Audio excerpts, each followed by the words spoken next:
medo é que você pode ter riqueza material sem democracia.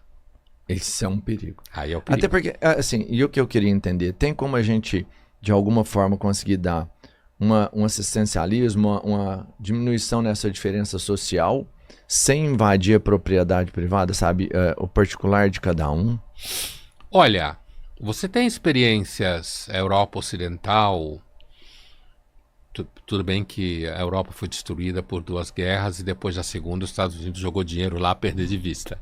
E foi isso que salvou a Europa. Mas ele fez isso não porque os americanos são melhores do que os outros seres humanos, mas porque eles queriam barrar o avanço soviético, né? Então, eles precisavam distribuir melhor a renda de alguma forma, criar o estado de bem-estar social, né? Sim. Precisavam fazer isso para que a população ficasse mais calma, como eu dizia, indo trabalhar, ter o seu rádio, depois a televisão, os filhos poderem ir para a escola, certo? Ocupando essa galera de alguma forma, né? Pra Vamos que deixar não- eles não ocupados comece- para eles não se revoltarem. Porque senão eles iam querer que a União Soviética viesse, porque a União Soviética prometia isso, Entendi. né? E naquela época, a União Soviética já estava falindo, mas ninguém sabia. Se na Guerra Fria ali... Isso é o começo da Guerra Fria. Aham. Exatamente.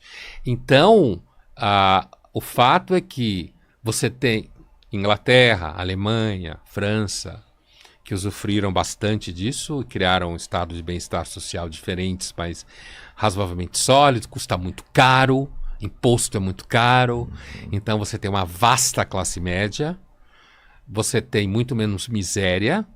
Hoje em dia tem um pouco, mas não tem como em países como o Brasil tem. Você tem uma elite milionária menor de tamanho, mas muito rica. E agora você tem, por exemplo, a Escandinávia, né? Suécia, Dinamarca, Noruega, Islândia. Finlândia não é Escandinávia, mas geograficamente está ali, é tudo muito parecido. São países que têm estado de bem-estar social muito sólido, imposto altíssimo, né? Como os países bálticos, Estônia, Lituânia e Letônia, que eram parte da União Soviética nos anos 90, ficaram independentes. E nesses lugares você tem muito pouca gente rica pra cacete, e muitas dessas pessoas ricas pra cacete já são há 100, 200 anos, a família. Sim, certo? Sim. E eles pagam muito imposto para ter uma vasta classe média feliz. Uma qualidade de vida, né? Porque aí é aquilo, né? Se a qualidade de vida está andando, então as pessoas tendem a ficar ocupadas, planejando viagem, né? Comprando hoje em dia celular, decorando a casa, e fica ocupado. Então, a classe média é um vetor principal de equalizar essa situação? Porque, por exemplo, aqui no Brasil eu tenho visto falar que a classe média aqui é quase um problema. Palavras até do nosso próprio presidente. Falando que a Do classe, Lula? que a classe média, que Que o o cara Lula vira fala, não classe dá pra levar média, a já sério. não quer mais votar na gente, que começa a pensar isso é um problema. Não dá para levar a sério o que o Lula fala, né? E se a gente comparar pro Lula 1, 2 e 3, é cada vez pior, né? Recentemente alguém falou que quando o Lula fala, o mundo inteiro presta atenção e cala fundo no coração. Palhaçada. O Brasil, infelizmente, geopoliticamente, não tem relevância nenhuma. Zero. Apesar de participar do baile, né? Ele tá na Da festa, dança, né? Ele tá na festa. Isso mesmo, ele tá na festa.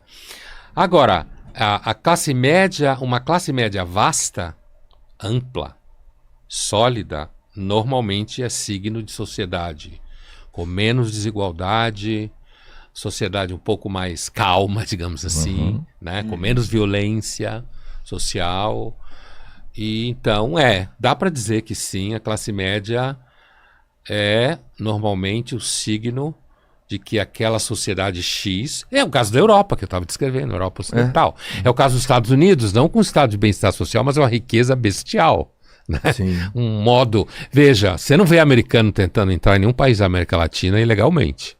Só vê o contrário. Apesar de um monte de gente ficar falando mal dos Estados Unidos. Né? Agora, esse fato específico aqui, que é muito comum, muita gente, inclusive intelectuais, falarem mal da classe média, é porque muitas vezes a classe média não vota neles. Certo?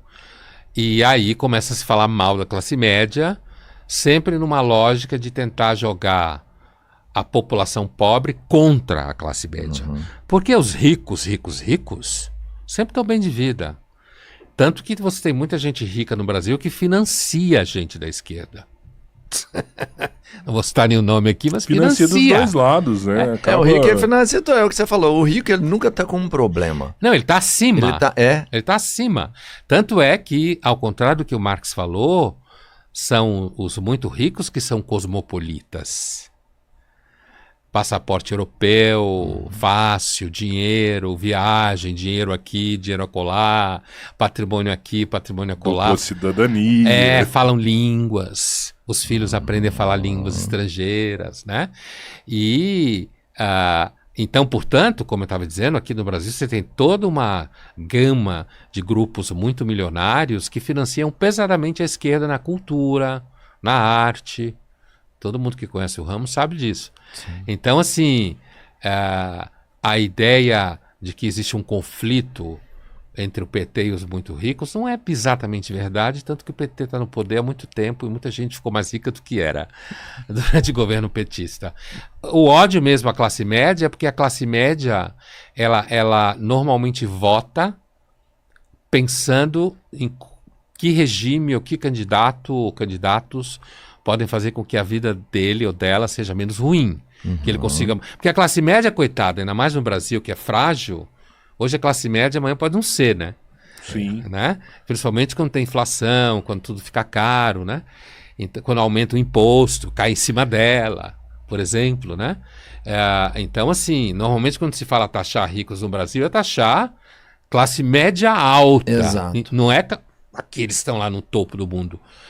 Então... E como há algum tempo tem surgido, digamos assim, uma dissociação entre PT ou esquerda em geral e a classe média tem se demonstrado um pouco irracível aos governos do PT ou investindo em outros candidatos mais abertamente, inclusive com o uso das redes sociais, então fica essa história de dizer, não é só o Lula, você tem intelectuais de esquerda que falam isso, que odeia a classe média, que a classe média não serve para nada, né?